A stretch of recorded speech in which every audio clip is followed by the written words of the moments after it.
అలాగని బస్సులన్నీ యేసుకొని, ఉచిత బస్సులేస్తున్నాము మహిళలకు అందరికి కూడా అనేసుకొని చెప్పారు. రాష్ట్ర వ్యాప్తంగా తిరగాలంటున్నారు.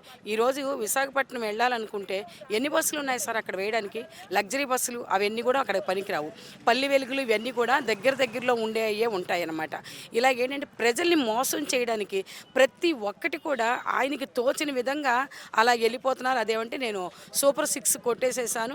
ఇక నాకేమీ పర్వాలేదంటారు. సూపర్ 6 కొడితే ఈ రోజున ఎన్నికలు పెట్టినా సరే అసలు ఈ ప్రభుత్వం మాకెందుకుంది అన్నంత దారుణంగా ప్రజలైతే ఇసికిపోయి ఉన్నారు సార్. మీరేమో ఇట్లా అంటున్నారు, జగన్మోహన్ రెడ్డి అరాచకం చేశాడు, రాష్ట్రాన్ని విధ్వంసం చేశాడు అనేది చంద్రబాబు నాయుడు చేస్తున్న వాదన కదా. సార్ విశాఖపట్నంకి వెళ్ళి చూస్తే మనము అక్కడ బిల్డింగులు కట్టించారు, సొంతానికి పెట్టన్నారు. సార్ ఏమన్నారు, 3 రాజధానులుగా పెడతాను, ఒకే దగ్గర ఉంటే మనకి ఇబ్బంది కలిగిస్తుంది కదా, కాబట్టి 3 రాజధానులుగా ఇట్లాగా తీసి పెడతాం. అన్ని రకాల అంటే గతంలో మనకి హైదరాబాద్ ఏ విధంగా అయితే రాజధానిగా విడిపోయి మనం ఎట్లా లాస్ అయిపోయామో, రేపు రోజున ఇంకేదన్నా అయినా సరే అలాగ అవ్వకూడదు అనేసుకొని జగన్మోహన్ రెడ్డి గారు ఆ విధంగా చెప్పడం జరిగిందండి. అయితే ఈ రోజున అక్కడికే వెళుతున్నాడండి చంద్రబాబు నాయుడు గారు. మీరు ఆ రోజున జగన్మోహన్ రెడ్డి గారు చెప్పిన దాన్ని నేను